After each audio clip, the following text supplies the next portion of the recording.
Rajendra Nagar MLA Prakash గౌడ్తో ప్రాణహాని ఉందని అటు ప్రకాష్ గౌడ్ కుమారుడు సంతోష్ గౌడ్ సంచలన ఆరోపణలు చేశారు. మణికొండకు చెందిన బీఆర్ఎస్ నాయకురాలు రూపారెడ్డి కుమార్తె సంతోష్ గౌడ్ గత కొంతకాలంగా ప్రేమించుకున్నారు. కుటుంబ సభ్యులు ఒప్పుకోకపోవడంతో ఎదిరించి ఎంగేజ్మెంట్ చేసుకున్నారు. గత నెల రోజుల నుంచి రూపారెడ్డి ఇంట్లోనే ఉంటున్నారని, ఆ విషయాన్ని జీర్ణించుకోలేక ప్రకాష్ గౌడ్ రూపారెడ్డి ఇంటికి గుండాలను పంపారని సంతోష్ గౌడ్ ఆరోపణలు చేశారు. దాడికి పాల్పడ్డ వారిని నార్సింగి పోలీస్ స్టేషన్లో ఫిర్యాదు చేస్తూ ఆ ఫిర్యాదును పక్కన పెట్టి మోసం చేశారన్న ఫిర్యాదును స్వీకరించుకున్నారని, అందుకు సంబంధించిన ఎమ్మెల్యే ఆడియో విడుదల చేశారు. మాకు ప్రాణహాని ఉంది, మాకు ఏ హాని జరిగినా ఎమ్మెల్యే ప్రకాష్ గౌడే కారణమని సంతోష్ గౌడ్ తెలిపారు. తమకు రక్షణ కావాలంటూ సంతోష్ గౌడ్ మీడియా ముందుకు రావడం జరిగింది. సో ఒకవైపు చూద్దాం, ప్రకాష్ గౌడ్కి సంబంధించిన ఇందాకే ప్రకాష్ గౌడ్ కుమారుడు కూడా పోలీస్ స్టేషన్ కంప్లైంట్ ఇచ్చారు. దానికి సంబంధించిన ఒక బయట కూడా చూసే ప్రయత్నం. కంప్లైంట్ ఇచ్చాము. విష్ణువర్ధన్ రెడ్డి సార్ ఉన్నారు. నేను మా ఫియాన్సీ కూడా కంప్లైంట్ ఇచ్చింది. తన పైన నిన్న 40 మెంబర్స్ ఒక్కసారి అటాక్, నా పైన కూడా అటాక్ చేసినారు. ఆ వీడియో కూడా నా దగ్గర ఉంది. ప్రతి ఎవిడెన్స్ ఉంది. పిఎస్ లోకి వెళ్తే ఏమో మేము చేసింది, మా పైన దాడి చేసింది తప్ప మీరు వాళ్ళకి పైసలు ఇస్తే అయిపోతుంది కదా, వీళ్ళకి పైసలు ఇస్తే అయిపోతుంది, ఎందుకు లొల్లి అని మాట్లాడుతున్నారు. కానీ అటాక్ మా మీద జరిగింది, పిలిచింది మేము కాబట్టి మాది ఫస్ట్ కన్సర్న్ తీసుకుంటారా? అటాక్ చేసిన వాళ్ళని పిటిషన్ తీసుకొని వాళ్ళ ఎఫ్ఐఆర్లు ముందు అది చేస్తారా? ఇది అసలు కరెక్ట్ కాదు. ఎందుకంటే మేము ఇంత చేసినప్పుడు, మా పైన ఇంత దాడి జరుగుతున్నప్పుడు మాకు కొంచెమన్నా సపోర్ట్ ఉండాలి కదా. ఎంత మరి మొత్తం పిఎస్ మొత్తం మేనేజ్ చేసి ఇంతగానము మమ్మల్ని బయట కూర్చోబెట్టి ఇలా చేయడం ఎంతవరకు కరెక్ట్? నాకు ఇప్పుడు నా లైఫ్ కి థ్రెట్ ఉంది, మా అత్తమ్మకి థ్రెట్ ఉంది, నా ఫియాన్సీకి థ్రెట్ ఉంది. ఇప్పుడు ఎవరు చేపిస్తాం? మీకు చెప్పాను కదా, వాళ్ళ త్రూ. ఇప్పుడు వాళ్ళకి ఇష్టం ఉంది, మీరు చేసుకోండి. మీరు నేనైతే నా కన్సర్న్ తోటి ముందలుండి చేయలేను. నీకు అంత ఇష్టం ఉంటే నువ్వు చేసుకో అని చెప్పాడు. అగ్రీ చేశాడు. నేను ఎంగేజ్మెంట్ చేసుకున్నప్పుడు తెలుసు, ప్రతి ఒక్కటి తెలుసు. PS లో కంప్లైంట్ ఇచ్చాము. విష్ణువర్ధన్ రెడ్డి సార్ ఉన్నారు. నేను మా ఫియాన్సీ కూడా కంప్లైంట్ ఇచ్చింది. తన పైన నిన్న 40 మెంబర్స్ ఒక్కసారి అటాక్, నా పైన కూడా అటాక్ చేసినారు. ఆ వీడియో కూడా నా దగ్గర ఉంది. ప్రతి ఎవిడెన్స్ ఉంది. పిఎస్ లోకి వెళ్తే ఏమో మాట్లాడదాం. ఇదే అంశానికి సంబంధించి రూపారెడ్డి గారు ఉన్నారు మన స్టూడియోలో. అలాగే ప్రకాష్ గౌడ్ కొడుకు సంతోష్ గౌడ్ కూడా మనతో పాటు ఉన్నాడు. అసలు ఏం జరిగింది? ప్రకాష్ గౌడ్ ఎందుకు రూపారెడ్డి ఇంటికి దాదాపు 40 మంది గూండాలను పంపించారన్న ఆరోపణ నిజముందా, దాంట్లో అబద్ధం ఏమన్నా ఉందా అంశం మాట్లాడే ప్రయత్నం. మనతో పాటు రూపారెడ్డి గారు ఉన్నారు. రూపారెడ్డి గారు నమస్తే. సో ఏం జరిగింది? ప్రకాష్ రెడ్డి గారు మేము విన్నంత వరకు మీకు దగ్గరనే, గతంలో బీఆర్ఎస్ పార్టీలో ఉన్నప్పుడు పార్టీ కోసం పనిచేస్తున్న క్రమంలో ప్రకాష్ రెడ్డి గారి గెలుపులో మీ హస్తం కూడా ప్రకాష్ గౌడ్ గారి హస్తం గెలుపులో మీ వంతు కూడా కృషి ఉందని మేము విన్నాం. ఏం జరిగింది? ఆల్ ఆఫ్ ద సడన్ మీ ఇంటికి 40 మంది గుండాలు, అసలు ఏమైంది? 100% ప్రకాష్ గౌడ్ వాళ్ళ వైఫ్ హస్తం ఉందండి. ఇందులో రజిత గౌడ్ హస్తం ఉంది. ఎందుకు అనంటే, నన్ను అటాక్ చేయాలి, ఆమె కాళ్ళు చేతులు ఇరగొట్టాలి, ఆమెను ఏం పనికి రాకుండా చేయాలి, బాబుని తీసుకొని పోవాలి అని ఆయన ఖచ్చితమైన మాటలు మాట్లాడిన ఆడియో మా దగ్గర ఎవిడెన్స్ ఉంది. ఆ ప్రూఫ్ కూడా ఉంది మా దగ్గర. అది మీకు స్టూడియోలోనే మేము వినిపిస్తాము. ప్రకాష్ అన్నకి నాకు ఎటువంటి కోపాలు కానీ, మేము ఎప్పుడు కూడా ఒక మాట అనుకున్నది కానీ, ఏ రోజు కూడా మేము ఇట్లా ఏదైనా డిస్టర్బెన్స్ కానీ మా మధ్యలో అసలు లేదు. తను గత బీఆర్ఎస్ ప్రభుత్వంలో తనతో నేను చాలా బాగా వర్క్ చేసిన, చాలా కార్యక్రమాలు చేసిన. పార్టీ కోసం కూడా నేను బీఆర్ఎస్ ప్రభుత్వం పార్టీ కోసం కూడా చాలా కష్టపడ్డా, టిల్ కూడా కష్టపడుతున్నాను. ప్రకాష్ గౌడ్ తో మీకు ఎక్కడ చెడింది? కేవలం ఈ మ్యారేజ్ అంశానా, లేకపోతే ఇంకేమైనా రీజన్స్ ఉన్నాయా? 40 మంది గుండాలని ఒక్కసారిగా పంపించి, ఇందాక మీరు మాట్లాడినట్టు అటు మారణాయుధాలతో ఇంటిమైన దాడి చేసిన పరిస్థితి కనిపిస్తుంది. అవును, 100% ఆయుధాలతో వచ్చారు. 30 మంది గుండాలు వచ్చిండ్రు, 15 మంది లేడీస్ వచ్చిండ్రు. అది ఎస్సీ ఎస్టీలను నా పైకి దాడికి పంపిస్తే, ఏదైనా జరిగితే SC ST కేసు పెట్టి, అట్రాసిటీ కేసులు పెట్టి, అంటే ఫేక్ కేసులన్నీ పెట్టి నా పైన బుకాయించి నన్ను జైలు పాలు చేయాలి. అప్పుడు నా కొడుకుని నేను తీసుకొని పోవచ్చు, ఈమెని చంపేస్తే వీళ్ళు భయపడతారు, అప్పుడు నా కొడుకు నా ఇంటికి వస్తాడనే ఇంటెన్షన్తో ఆయన ఉన్నాడు. కాకపోతే ఇక్కడ ఆయన తెలుసుకోవాల్సిన విషయం ఏంటంటే, వాస్తవం ఏంటంటే, నాకు వాళ్ళ ప్రేమ వివరానికి ఎటువంటి సంబంధం లేదు.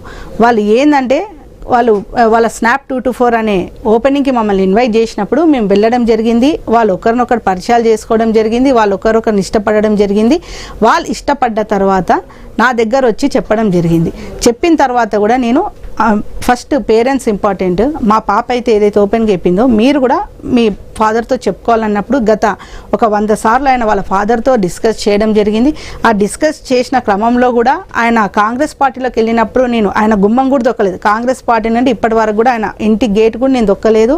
ఆయన దగ్గర కూడా ఎక్కడైనా ఫంక్షన్స్లో కలిస్తే మాట్లాడేది, అంతేగాని నేను బీఆర్ఎస్ ఆయన కాంగ్రెస్ అన్నట్టే ఉన్నాము. కాకపోతే తను చాలా మంచి వ్యక్తి, నాకు కూడా చాలా సపోర్ట్ ఇచ్చిన వ్యక్తి. ఆ అభిమానం నాకు ఎప్పుడూ ఉంటుంది. మీరు ప్రకాష్ గౌడ్ గురించి ఇంతలా చెప్తున్నారు, తన గెలుపు విషయంలో అన్ని రకాల అంశాలు ప్రస్తావిస్తున్నారు. కానీ ఇందాక మీరు మీ పైన ఫైల్ అయిన కంప్లైంట్ పేపర్ చూస్తే మీరు ఇందాక పంపించినట్టు అక్షరాల 9.5 లక్షలు అప్పు చేశారు. ఆ అప్పు తిరిగి ఇవ్వమంటే వచ్చిన వాళ్ళపైన మీరు భూత్ పురాణం మాట్లాడారనే అంశం అయితే తెరపైకి వస్తుంది. ఈ విషయాన్ని ఎట్లా చూడొచ్చు? ఇప్పుడు మనకు అప్పులు ఉంటాయి అనుకోండి, బిజినెస్ ప్రకారంగా ఎన్నో ట్రాన్సాక్షన్స్ జరుగుతాయి. ఇప్పుడు కాంగ్రెస్ ప్రభుత్వం చూసినా అప్పులు చేస్తారు డెవలప్మెంట్కి, బీఆర్ఎస్ ప్రభుత్వం అయినా ఎంతో కొంత అప్పులు చేస్తారు. ఇప్పుడు ప్రతి ఒక్క వ్యక్తికి ఒక బిజినెస్ అన్నప్పుడు ఖచ్చితంగా ట్రాన్సాక్షన్స్ కోసం ఒకరి దగ్గర ఇచ్చి తీసుకోవడం అనేది ఖచ్చితంగా ఉంటుంది. ఇదివరకు లేని అంశము ఇప్పుడే ఎందుకు తెరపైకి వచ్చింది? ఇదివరకు లేని డిస్కషన్ ఇప్పుడే ఎందుకు తెరపైకి వచ్చింది? ఇప్పుడు 100% కావాలని నన్ను చంపాలనే 40 మందిని పంపించాడు. ఆ ఎవిడెన్స్ ని కూడా నేను మీకు చూపిస్తాను, ఆడియో రికార్డింగ్ కూడా మీకు వినిపిస్తాను, ఖచ్చితంగా ఆడియో రికార్డింగ్ కూడా వినిపిస్తాను. నేను ఏమంటున్నానంటే, ఇప్పుడు మీ దగ్గర నేను అప్పు తీసుకున్నాను, అప్పు ఇచ్చినోడే రావాలి, కానీ 40 మంది ఎందుకు వస్తారు మా ఇంటికి? 40 మంది వచ్చి మా ఇంట్లో మా ప్రాపర్టీని ఎందుకు డ్యామేజ్ చేస్తారు? నన్ను ఎందుకు చంపాలనుకుంటారు? నన్ను ఎందుకు కొట్టాలనుకుంటారు? ఏదన్నా కాకపోతే లీగల్గా ఉంటాయి కదా, లీగల్ యాక్షన్స్ ఉంటాయి కదా, లీగల్గా వెళ్తారు. లేదంటే ఇది ఉంటుంది. మీరు ఒక వర్షన్ చెప్తున్నారు, మనతో పాటు ప్రకాష్ గౌడ్ కొడుకు సంతోష్ గౌడ్ కూడా ఉన్నారు. ఏం జరిగింది? నిజంగానే మీ తండ్రి గారే పంపించారా ఇక్కడ అటాక్ కోసం మిమ్మల్ని తీసుకెళ్ళడానికి? అసలు ఏం జరిగింది? అవును, ఇది ఎప్పటి నుంచో ప్లాన్ చేస్తున్నారు, ముందు నుంచే ప్లాన్ చేస్తున్నారు. యాక్చువల్గా తన పైన అటాక్ చేయాలని, మా అత్త మీద అటాక్ చేయాలని ముందు నుంచే ప్లాన్ ఉండే. సరే, అసలు ఏమి ముందు చెప్పు, అసలు ఏమైంది మీకు? ఇప్పుడు రూపారెడ్డి గారికి ప్రకాష్ గౌడ్కి ఎక్కడ గొడవ స్టార్ట్ అయింది? మీ ప్రేమ వ్యవహారమా, లేకపోతే ఇంకేమన్నా ఇంటర్నల్ ఇష్యూస్ ఉన్నాయా? అసలు ఏమైంది? ఇంటర్నల్ ఇష్యూస్ అయితే ఇప్పటి వరకు అయితే ఏం లేవు. ఎప్పుడైతే నేను ఇట్లా రిలేషన్లు ఉన్నాం అది అని చెప్పడం స్టార్ట్ చేసాము, మేబీ సమ్ పొలిటికల్ వైజ్ ఇద్దరు డిఫరెన్స్ పార్టీ కాబట్టి ఎవరో మనకు నెగిటివ్ ఉంటారు, పాజిటివ్ ఉంటారు. ఇప్పుడు తనకి కొంతమంది నెగిటివ్ పీపుల్ ఉంటారు. వాళ్ళు ఏముంది, ఇప్పుడు ఇది అయ్యింది అనుకో ఆమెకు అడ్వాంటేజ్ అవుతుంది, కొంచెం అది అవుతుంది ఇది అవుతుంది అన్నట్టు వాళ్ళు కలిసి ఇవాళ ప్లాన్ చేసి ఇవాళ మందిని ఇట్లా ఒక 40 మెంబర్స్ని పంపించడం జరిగింది. సరే, ఇక్కడ ఇంకో అంశం తెరపైకి వస్తుంది. సరే, మీ నాన్న ఎమ్మెల్యే, ఆర్థికంగా బలంగా ఉన్న కుటుంబం. రూపారెడ్డి గారి కుటుంబం చూస్తే అప్పర్ మిడిల్ క్లాస్, కొంత ఆర్థికంగా కూడా డిఫరెన్సెస్ కనిపిస్తున్నాయి. సో ఈ అంశం పైన కూడా మీ డాడీ డిస్టర్బ్ అయిన అనుకోవచ్చా? ఆ విధంగా కనిపిస్తుందా చూస్తే? అంటే మీరు చెప్పినప్పుడు మీ డాడీతోని ఫలానా వ్యక్తిని నేను ప్రేమిస్తున్నా అనే విషయం చెప్పినప్పుడు అవి ఎలానో ఉంటాయి కదా, ప్రతి ఫ్యామిలీలో ఉంటుంది దాంట్లో. సో మెయిన్ అది కారణం అనుకోవచ్చు, అది రీజన్ మీ అనుకుంటే చెప్పలేం, మేబీ ఉండొచ్చు.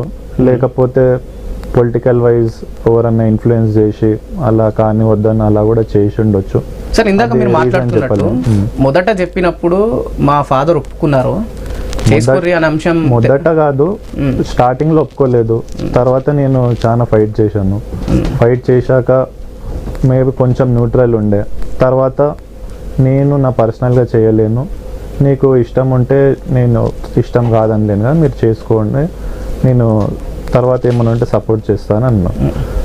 చేసుకున్న ఎంగేజ్మెంట్ అప్పుడుది తనకు తెలుసు, ఎంగేజ్మెంట్ అవుతుందని తెలుసు. దాని 2 days బిఫోరే తెలుసు వాళ్ళకి. చెప్పారా ఇట్లా కార్యక్రమాలు ఉంటున్నాయని? నేను చెప్పలేదు, నేను చెప్పలే కానీ బ్రదర్స్ కట్ల అట్లీస్ట్ లేదు, నేనేం చెప్పాలి అంటే నేను చేసుకుంటా అని చెప్పాను, కానీ ఎప్పుడు ఏంది అని నేను చెప్పలేదు. కానీ సమ్హౌ మ్యాటర్ లీక్ అవ్వడం అవన్నీ సహజం. మేము క్లోజ్ ఉన్న వాళ్ళకి చెప్తున్నా, అలా తెలిసింది. తెలిసినాక కూడా మాకేం కాల్స్ రాలేదు, మమ్మల్ని ఏం ఆపడం జరగలేదు. అవన్నీ ఎక్కడ మాకు ఇప్పటివరకు ఏం ప్రాబ్లం కాలేదు. ఫస్ట్ నుంచైనా అంటే అంత ఒప్పుకోలేదు అంటే నార్మల్గా ఏ ఫ్యామిలీ అయినా థ్రెట్ చేస్తారు, వద్దంటారు, అవన్నీ ఉంటాయి, అవన్నీ కామన్. కానీ ఎంగేజ్మెంట్ తర్వాత కూడా మాకు ఇప్పటివరకు అయితే ఏం లేకుండే. సడన్గా అని చెప్పడానికి లేదు, ఈ ప్లాన్ అయితే ముందు నుంచి ఉండే తనని అటాక్ చేయాలని. సరే, ఇప్పుడు మీ తండ్రిని వ్యతిరేకించి మీరు ఎప్పుడు బయటకు వచ్చిళ్ళు? ముఖ్యంగా రూపారెడ్డి గారి ఇంట్లోకి కావచ్చు, లేకపోతే ఎంగేజ్మెంట్ ఎంత సమయం ఉంది? 1 month నుంచి వీళ్ళ ఇంట్లోనే ఉంటున్నాను. దాదాపు 30 days గ్యాప్ ఉంది మధ్యలో.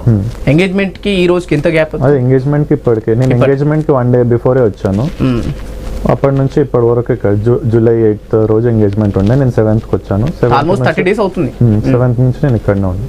30 days లో ఎక్కడ కూడా బెదిరింపులు కావచ్చు, ఇండైరెక్ట్ గా పిలవడం, ఫోన్ కాల్స్ రావడం కావచ్చు, లేకపోతే ఇతర మీ ఫ్యామిలీ కజిన్స్ కావచ్చు, సిబ్లింగ్స్ నుంచి ఏమైనా వచ్చాయా ఫోన్స్? ఫ్యామిలీ మదర్ ఫాదర్ నుంచి నాకు ఎప్పుడు కాల్స్ రాలేవు. సమ్ సిబ్లింగ్స్ అలా కొంచెం చేశారు.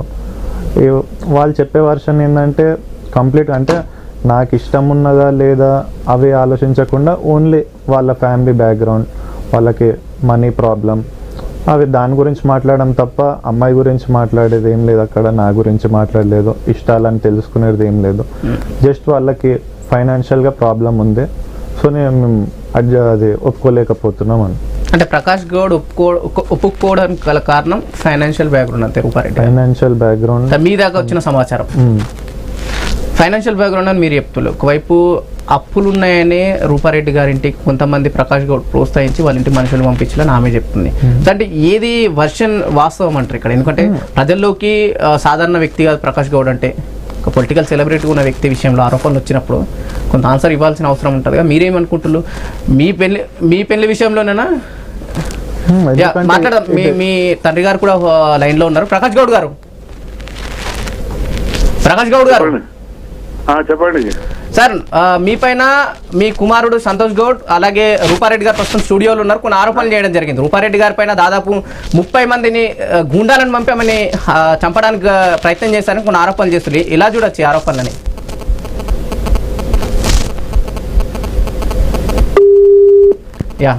ప్రకాష్ గౌడ్ గారు రెండోసారి ఈ విషయాన్ని ప్రస్తావించినప్పుడు ఐ న్యూస్ వేదికగా కాల్ కట్ చేయడం, మేబీ తనకు మాట్లాడడం ఇష్టం లేదనుకుంటే విషయం గురించి ప్రస్తావించడం. సో చెప్పండి, కేవలం ఫైనాన్షియల్ బ్యాక్గ్రౌండ్ వల్లనే ఈ గొడవల? ఇప్పుడు ఫైనాన్షియల్గా నిన్న వచ్చిన వాళ్ళు కూడా ఇంటిపైన అటాక్ చేసిన వాళ్ళు మేబీ 2-3 members ఉండొచ్చు. ఫైనాన్షియల్ వాళ్ళకి ఏమైనా ఇచ్చేది అంటే 1-2 members అప్పులు ఇచ్చిన వాళ్ళు అంటే యాక్చువల్గా ఫ్రెండ్లీగానే ఉండేవాళ్ళు. ఉండొచ్చు. దానిపైన ఒక 10 members అట్లా 10-15 members లేడీస్ వచ్చినారు. వాళ్ళకి ఒక 30 members ఈ రకంగా ఆమె కాలు చేతులు ఇరగొట్టండి, ఆమెని సర్వనాశనం చేయండి అని ఆయన పర్టికులర్ గా మాట్లాడడం జరిగింది. నీ అమౌంట్ ఏమున్నా కూడా నేను సెటిల్ చేస్తా. ఉన్నాయా అంటే ప్రకాష్ గౌడ్ మాట్లాడిన రికార్డింగ్స్ తన మాట్లాడినవి ఉన్నాయి మీ దగ్గర? ఉన్నాయి. ప్రకాష్ గౌడ్ గారు తనకి చెప్పిన కాల్ రికార్డింగ్స్ అన్ని ఉన్నాయి, మీరు లైవ్ గా వినొచ్చు కూడా. చెప్పండి. కేవలం ఫినాన్షియల్ బ్యాక్గ్రౌండ్ వల్లనే వచ్చే మనకు వద్దీ సంబంధం అనే విషయము మీ తండ్రి మాట్లాడినా మీరు చెప్తున్నారు. ప్రకాష్ గౌడ్ గారు వినిపిస్తున్నా అండి? మీ కుమారుడు అలాగే రూపారెడ్డి గారు ప్రస్తుతం ఐ న్యూస్ స్టూడియోలో ఉన్నారండి. మీ పైన కొన్ని ఆరోపణలు చేయడం జరుగుతుంది. మీ కుమారుడు సబ్జెక్ట్ గురించి నాకు తెలియదు, నేనేం మాట్లాడదలుచుకున్న సబ్జెక్ట్. అంటే మీరు పొలిటికల్ సెలబ్రిటీ ఉన్న వ్యక్తి పైన ఆరోపణలు వచ్చినప్పుడు తను చెప్పడం జరుగుతుంది అత్యాయత్నానికి ప్రయత్నించారు. నాకు సంబంధం లేదు, వాళ్ళ నాకు సంబంధం. అంటే మీ రికార్డ్స్ ఉన్నాయటండి, మీరు బెదిరించిన రికార్డ్స్ కావచ్చు, కాంప్రమైజ్ చేయాలి రికార్డ్స్ ఉన్నాయంటున్నారు. రికార్డ్స్ ఉంటే రికార్డ్స్ ఉంటే మీ పైన మీరు చేసుకోండి, వద్దంటే నా రికార్డ్స్ ఉంటే వాళ్ళు ఎవిడెన్స్ ఉంటే చేసుకోండి. నాకు సంబంధం లేని కేసు నేను ఎందుకు మాట్లాడతా? అంటే మీరు లేరా ఈ దాడి వెనుక కానీ, లేకపోతే ఈ ఇష్యూ వెనుక, ఈ దాడి చేస్తే అంటే దాడికి పంపించిన వాళ్ళ వెనుక మీరు లేరా? సంబంధం అండి, నాకు దాని గురించి నాకు సంబంధం తెలియదంట. నేను ఏమన్నా బైసాబ్ కొట్టినండి, నాకు దాని గురించి నాకు సంబంధం లేదు. వాడు ఎవడో నాకు సంబంధం కూడా లేదు. నేను మాట్లాడదలుచుకుంటే సమయం వచ్చాడు మాట్లాడతాను, నేను మాట్లాడలేదు. విన్నర్ గారు, మీ తండ్రి మాట్లాడుతున్న పాటలు అసలు సంబంధం లేదు అనే అంశాన్ని ప్రస్తావిస్తుంది. మీ దగ్గరేమో తను మాట్లాడారు, తను బెదిరించారు లేదా బుజ్జగించారు అనే రికార్డ్స్ మా దగ్గర ఉన్నాయని మీరు చెప్తున్నారు. ఎట్లా ఉన్నాయి అంటే మీకు మీరు రికార్డ్ వినిపిస్తారా? మాకు ఏమన్నా వినిపించే ప్రయత్నం చేస్తారా? ఫార్వర్డ్ చేస్తానండి. రూపారెడ్డి గారు తను మాట్లాడుతున్నట్టు మాకు ఎటువంటి సంబంధం లేదు, ముఖ్యంగా నాకు ఆమె పైన ఎవరు వెళ్ళారు అసలు ఏం జరిగింది నాకు తెలియదు, నేను మాట్లాడదలుచుకోలేని అంశాన్ని ప్రస్తావించాను. ఏంటే మీకు దగ్గరగా ఉన్నారు, నాకు తెలిసి చాలా మంచి పరిచయం అనుకుంటా. అవును, చాలా మంచి పరిచయం. నేను ఇప్పుడు కూడా అంటాను, ఆయనని నేను ఎక్కడ కూడా ఒక మాట అనడం కానీ, ఆయన గురించి ఎక్కడ చెడ్డగా చెప్పడం కానీ, ఆయన దగ్గర నేను ₹1 తీసుకున్నది కానీ, ఏ రోజు సాయం పొందింది కానీ ఏది కూడా నేను ఆయన దగ్గర నేను తీసుకోలేదు. పార్టీ కోసం నేను కష్టపడ్డ. బీఆర్ఎస్ పార్టీ అంటే నాకు చాలా ఇష్టం, కేసీఆర్ అంటే చాలా ఇష్టం. ఆయన కూడా నన్ను అంతే విధంగా ఆదరించిండు, చాలా బాగా చూసుకుండు. నేను కూడా చాలా మంచిగా ఉన్నా. అంటే మీకు ఎప్పుడు తెలుసు సరే ఈ పార్టీ పరంగా కావచ్చు లేకపోతే తనతో వర్క్ చేసిన పరంగా రకరకాల అంశాలు మీకు ఎప్పుడు తెలిసింది? పిల్లలిద్దరూ ప్రేమించుకున్నారు లేకపోతే మూవన్ నన్ను పెళ్లి చేసుకోవాలనుకుంటున్నారు అంశం మీకు ఎప్పుడు తెలిసింది? నాకు కొంత రీసెంట్గానే తెలిసింది. ఎంగేజ్మెంట్ కన్నా ముందా? లేదు, ఎంగేజ్మెంట్ కన్నా ముందే తెలిసిన తర్వాతనే నేను ఉన్నది యాజ్ ఇట్ ఈస్గా మనం పేరెంట్స్కి చెప్పేసాలే. వై? బికాస్ మనము పేరెంట్స్తో డిస్కస్ చేస్తేనే కదా ఏదైనా తెలిసేది. ఇప్పుడు అందుకని నేను ఫాదర్ యాజ్ అ ఫాదర్గా ఇప్పుడు చూడమ్మా, నువ్వు ఇష్టపడ్డావు, మా పాప నువ్వు కన్విన్స్ చేసుకున్నావు. మా పాప చాలాసార్లు నేను నచ్చేపిన, ఎందుకంటే వాళ్ళు పొలిటికల్ ఫ్యామిలీ, నేను పాలిటిక్స్ ఉన్నా కూడా we are completely from educated family. My daughter she is pursuing MBBS first year. So మేము కూడా ఆలోచించినాం, ఎమ్మెల్యే అనగానే మేము కూడా నోరు తెరవలే. అంటే మరి ఈ పిల్ల మంచి చదువుతుంది, MBBS చేస్తుంది. ఇప్పుడు మా ఫ్యామిలీ బ్యాక్గ్రౌండ్ మాది చాలా మంచినే ఉంది. ఆయనకి ఎవరు ఏం చెప్పినో మరి తెలియదు, కానీ కంపారిటివ్లీ మాది చాలా బాగానే ఉంది ఆయన కంటే కూడా. అంటే మీరు మాట్లాడే ప్రయత్నం చేశారా ప్రకాష్ గౌడ్? నేను మాట్లాడలేదండి. ముందు మీరు కాల్ చేస్తే లిఫ్ట్ చేసి మాట్లాడేంత ర్యాప్ ఉంది, కానీ నేను అంటే ఈ ఇద్దరు విషయం తెలిసిన తర్వాత మీరు కాల్ చేశారా తనకు? యాక్చువల్గా ర్యాపో ఎప్పుడు ఉండే బీఆర్ఎస్ పార్టీ ఉన్నంత వరకు నాకు ఆయనకి చాలా మంచిగా ర్యాపో ఉండే. నేను డైరెక్ట్గా కాల్ చేస్తుండే. Not only even Ranjith Reddy గారు కూడా మేము కాల్ చేసినప్పుడు he used to response very well. అంటే వాళ్ళు బీఆర్ఎస్ పార్టీలో ఉన్నప్పుడు when is in to Congress నేను ఎప్పుడు కూడా ఆయనకి కలవడం కానీ అంటే చెప్పారు అసలు ఇలా ఉంది సిచ్యువేషన్? చెప్పలేదు. నేను చెప్పలేదు. యాజ్ ఎ సన్ ఇప్పుడు మా పాప నన్ను ఎట్లా కన్విన్స్ చేసుకుందో యాజ్ ఎ సన్ గా మీరు కన్విన్స్ చేసుకోండి మీ ఫాదర్ దగ్గర అని చెప్పినాను. మీరు ఎప్పుడు మాట్లాడలేదు? నేను మాట్లాడలేదు. సో మీరు చెప్పినప్పుడే మొదటిసారి మీ తండ్రి గారికి ఈ విషయాన్ని చెప్పినప్పుడు తను ఎట్లా స్పందించింది? అంటే ఏ విధంగా రిసీవ్ చేసుకున్నాడు? Normal same as every family ఎలా ఉంటుంది, కొంచెం కోపంగా అలానే ఉంటాయి. తర్వాత నేను చెప్పుకుంటా వస్తున్నప్పుడు కొంచెం చేంజ్ ఉండే. మళ్ళీ మధ్యలో ఏమైందో, ఎవరన్నా ఇన్ఫ్లుయెన్స్ చేసినారో ఏందో అనేది అది నేను చెప్పలేను. కానీ నాకైతే సపోర్ట్ చేసినట్టు మాట్లాడినందుకే నేను డిసిషన్ తీసుకోవాల్సి వచ్చింది. కానీ ఇప్పుడు ఓవర్ వాళ్ళ ఇన్ఫ్లుయెన్స్ ఇట్లా మాట చేంజ్ అవుతుంది ఏందో అనేది దానిపైన నేను చెప్పలేను. అంటే ఇప్పుడు గట్ ఫీలింగ్గా ప్రకాష్ గౌడ్ తోని మీకు ప్రాణహాని ఉందనే విషయం ఇప్పుడు నిన్న ఇంటికి అంతమంది వచ్చినప్పుడు అంటే 2 ఆరోపణలు వస్తున్నాయి కదా. ఇప్పుడు 9.5 లక్షల అప్పుల విషయంలో అడిగారని ఆరోపణలు. పవన్ గారు నేను అది చాలా క్లారిటీగా అయిపోయినా. ఇప్పుడు మనీ ట్రాన్సాక్షన్స్ అనేవి మస్తు మంది మనం తీసుకుంటాం. ఇప్పుడు ఆయన కూడా బిజినెస్ చేస్తే తీసుకోకుండా ఉంటాడా? ఎవరైనా తీసుకుంటాడు, అది అవునా కదా? ఇప్పుడు ఫైనాన్స్ అన్నప్పుడు ఎవరైనా తీసుకుంటే ఎవరైనా బిజినెస్ లేదు సార్, ఎవరికి లేవు అప్పులు, ఎవడు ఎందుకు కట్టుకోడు? ఇప్పుడు వచ్చింది అనుకోండి, ఒకరిద్దరు వస్తారు, 40 మంది ఎందుకు వస్తారు? ఏం పని అని వస్తారు 40 మంది? ఇప్పుడు చంపడానికి ఇప్పుడు క్లియర్గా చెప్పిండు, దాన్ని చంపే దాన్ని కాల్ చేతులు ఎరగొట్టి పడేయి అని చెప్పి. ఇప్పుడు నేను ఆయనకి ఏమైనా హాని చేసినా, ఆయన గురించి ఎక్కడైనా చెడ్డ చెప్పినా, ఆయన కోసం కష్టపడ్డా నేను పార్టీలా. నేను ప్రకాష్ గౌడ్ గురించి నేను ఏమైనా ఎక్కడైనా ప్రొపగండా చేసినా, లేదంటే నేనేమైనా వీళ్ళకి చెప్పినా ప్రేమించుకోండి అని. ఇప్పుడు నీకెంత బాధ ఉందో మాకు కూడా అంతే బాధ ఉంటుంది. నువ్వు ఎమ్మెల్యే అయితే మాకు బ్యాక్గ్రౌండ్ ఉండదా? మా ఫ్యామిలీ మంచిగా ఉండదా? నువ్వు అనేసి అయిపోతుందా? ట్రాప్ చేశారు అనే అంశం కూడా కొంత తెరపై ట్రాప్ చేయడానికి ఏముందని ట్రాప్ చేస్తామండి? ఈయనకేమైనా కోట్ల ఆస్తులు ఉన్నాయి నా పేరు పైన ట్రాప్ చేయడానికి? నేను కూడా ఎందుకు కాంప్రమైజ్ అయినా? నాకున్నది ఒక్క కూతురు. ఎవరికైనా ఆడపిల్ల అంటే ఒక కూతురు ఉంటే కూతురు. మేము బతికిందే పిల్లల కోసము. మా పిల్ల ఇష్టపడ్డది కాబట్టి నేను కూడా అబ్బాయి మంచి person, nice person, by nature is very good person. ఎంత మంచోడంట. నిన్న కూడా అటాక్ చేయడానికి వచ్చినప్పుడు ఒక ఎమ్మెల్యే కొడుకు అని చూడకుండా వాళ్ళు ఈయనను కూడా కొడుతున్నారు.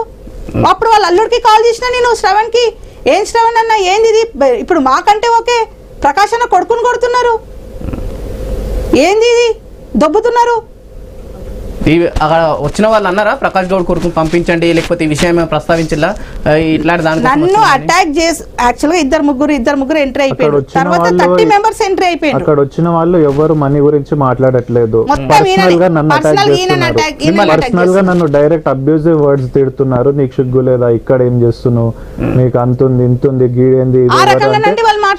గురించి మాట్లాడలేదు. ఇందాక కంప్లైంట్ లో ఫైల్ చేసినట్టు 9.5 లక్షల విషయంలో అందులో వాళ్ళందరూ వచ్చి నన్ను డైరెక్ట్ అబ్యూజ్ చేస్తున్నారు. నేను అడిగాను, మీరు అమౌంట్ కోసం వచ్చారు కదా, నన్ను ఎందుకు అబ్యూజ్ చేస్తుండ్రు? నాతోటి ఏమన్నా మీకు పర్సనల్గా ఏమన్నా ఉందా? ఏం లేదు కదా అంటే వాళ్ళు తనని అడగకుండా వచ్చి నా పైన పడుతున్నారు. ఇప్పుడు ఆడవాళ్ళు వచ్చి నా మీద పడితే నేనేం చేస్తా? వీళ్ళ పైన పోయి మొగ్గలు పడుతున్నారు. ఇప్పుడు మరి నేను పిటిషన్ ఇచ్చినాను. ఇప్పుడు ఎక్కడైనా ఆడవాళ్ళ మీద 30 మంది మగాళ్ళు వచ్చి అటాక్ చేస్తుంటే ఇప్పుడు మేము పిటిషన్ ఇస్తే అసలు దాన్ని చూడకుండా ఏం పక్కన పెట్టి నిన్న మొత్తం పిఎస్లో ఉంటే అసలు అది ఫైల్ చేయకుండా ఇప్పటికి కూడా అది ఫైల్ చేయలేరు. అదే మా మీద అటాక్ చేసిన వాళ్ళు వాళ్ళ పిటిషన్ ఫైల్ చేసి ఎఫ్ఐఆర్ ఫైల్ చేసినారు ఇవాళ.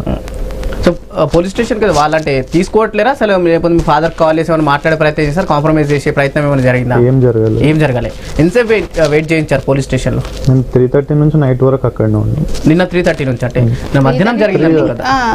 ఈవినింగ్ అట్లా బయటికి వెళ్ళాము. వీళ్ళు అసలు మేము ఫుడ్ కూడా ఏమి తినలేదు. 2:30 నుంచి అక్కడనే ఉన్నాము. సో అట్లా కొంచెం అవుటర్ పై నుంచి అక్కడ వెళ్దాం. ఇష్యూ జరిగింది, ఇంటికి వచ్చిన వాళ్ళు తను చెప్తున్నట్టు మీరు చెప్తున్నట్టు డబ్బుల కోసం వచ్చిన వాళ్ళు అయితే డబ్బులే అడిగేవాళ్ళు. ఇక్కడ సినారియో వేరే ఉంది. డైరెక్ట్ అటాక్ చేయడానికి వచ్చిన వాళ్ళు వచ్చినట్టే ఉందని మీరు చెప్తున్నారు కదా. కాల్ చేశారా మీ తండ్రికి కానీ లేకపోతే మీ కుటుంబ సభ్యులకు పలానా ఇష్యూ జరుగుతుంది మీరేమైనా పంపించారా? మీ హస్తం ఏమైనా ఉందా అంశం? వాళ్ళ మదర్కి నేను కాల్ చేశాను కానీ నాకు ఆల్రెడీ అప్డేట్ ఉంది, 1 అవుతుందని అప్డేట్ ఉంది కానీ ఇంత సడన్ గా అవుతుందని ఎక్స్పెక్ట్ చేయలేదు. సో సడన్ గా వచ్చేసరికి అందరూ మీద పడేసరికి నేను ఒక్కడిని 30 మెంబర్స్ మగవాళ్ళు ఆడవాళ్ళు వచ్చి నా మీద పడుతుంటే నేను తనని రూమ్లోకి తోసేసి లాక్ చేశాను. తన మీదకి వెళ్తున్నారు, తన మీద కూడా నేను ఇంకో రూమ్లోకి పంపించేసి లాక్ చేశాను. అందరు వచ్చి నా మీద పడి నన్ను పర్సనల్గా అబ్యూజ్ చేశారు. చాలా ఆడవాళ్ళు అని లేకుండా అంటే ఆడవాళ్ళు అంత గలీజ్గా మాట్లాడుకుంటా నా మీద పర్సనల్ అబ్యూజ్ చేసినారు. అక్కడ అమౌంట్ కోసం వచ్చినప్పుడు నా పర్సనల్ డీటెయిల్స్ వాళ్ళకి ఎట్లా తెలిసిందండి? ఏ తండ్రికైనా సరే నా పర్సనల్ డీటెయిల్స్ నేను చేసింది వాళ్ళకి ఎట్లా తెలుసండి? వాళ్ళు వచ్చింది దేనికోసం? వచ్చింది పవన్ గారు, లక్ష్మీ సింగ్ శంకర్ సింగ్ వాళ్ళ వైఫ్ మరిచెట్టు దగ్గర ఉంటది. అసలు ఆమెకి ఎటువంటి సంబంధం లేదు, లంజ కొడుక అంటుంది నేనని. సరే ఇందాక మీరు మాట్లాడుతున్నట్టు సరే డైరెక్ట్ మిమ్మల్ని అటాక్ చేయడానికి వచ్చి ఏ తండ్రి అయినా సరే కన్న కొడుకు మీదకి అటాక్ చేయనికో తిట్టడానికో ఎవరైనా పంపుతారా? ఎందుకు సాధారణ కుటుంబం అయితే మీరు కాదు, కొంత పొలిటికల్ గా పెరిగిన కుటుంబంలో ఆలోచిస్తారు కదా.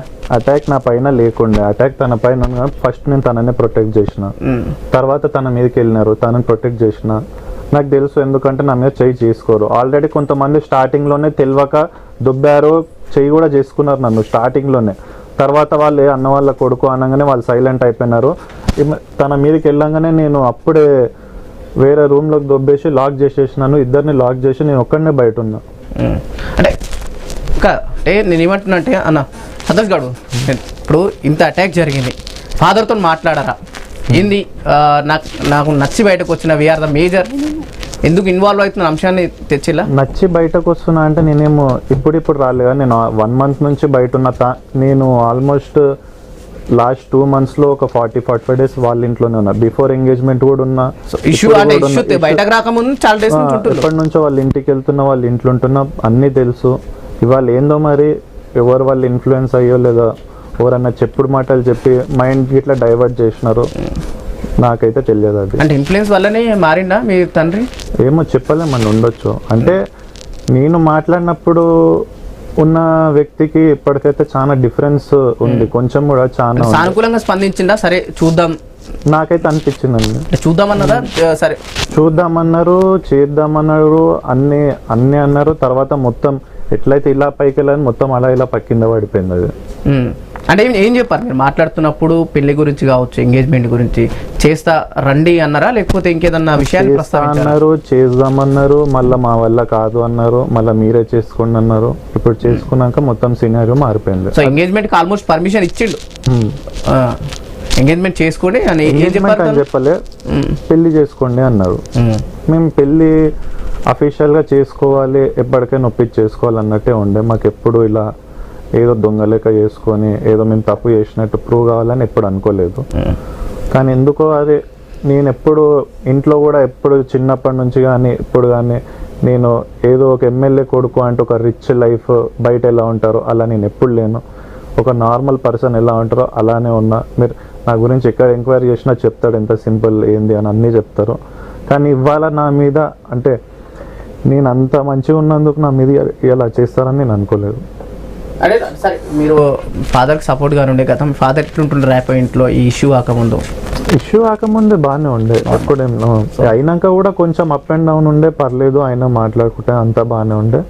కొంచెం ఈ మ్యాటర్ నేను కొంచెం సీరియస్ తీసుకున్నప్పటి నుంచి కొంచెం తగ్గింది. అంటే ఇప్పుడు ఏం చెప్తా ప్రకాష్ గౌడ్ గారు ఇందాక మాట్లాడుతూ కూడా నాకు ఎటువంటి సంబంధం లేదు, ముఖ్యంగా మీ గురించి కూడా మీరు ఎవరు తెలియదు అన్నట్టు కూడా మాట్లాడుతున్నారు. ఇక దానికి మనం ఏం చెప్పలేము. ఇప్పుడు మనం ఏంటంటే మనం అయిన దాని గురించి మాట్లాడుతున్నాం. ఇక సంబంధం లేదు అంటే దానికి మనం ఏం మాట్లాడలేము. రూపారెడ్డి గారు ప్రాణహాని ఉందని చెప్తున్నారు, నన్ను ఖచ్చితంగా అటు చంపేసే పరిస్థితి కనిపిస్తుంది, నా ఇంటి మందికి అంతమంది గుండాలని పంపించారు ప్రకాష్ గౌడ్ అంటారు. అవును, సో ఉందా గట్ ఫీలింగ్ గా ఖచ్చితంగా ప్రకాష్ గౌడే పంపించాడు అని? 100% ఉంది, అది ఎవిడెన్స్ ఉంది. కానీ తను చెప్తారు ఇందాకే మీరే చూసారు లైవ్ లో కనెక్ట్ అయ్యిండు ప్రకాష్ గౌడ్, నాకు ఎటువంటి సంబంధం లేదు ఆ విషయంలో. 100% సంబంధం ఉంది, నేను ప్రూవ్ చేస్తాను కదండి, ఇప్పుడే స్టూడియోలోనే ప్రూవ్ చేస్తాను. సో ఇప్పుడు వినిపించండి ఒకసారి కాల్, ఏం మాట్లాడారు, ఏంది అసలు ప్రకాష్ గౌడ్ ఏమన్నాడు? ఎందుకంటే చాలా మంది నాకు తెలిసి మీ ఏరియాలో మీతో పాటు ఎలక్షన్ సందర్భంలో తిరిగే వాళ్ళు కావచ్చు, ప్రకాష్ గౌడ్ ఎలక్షన్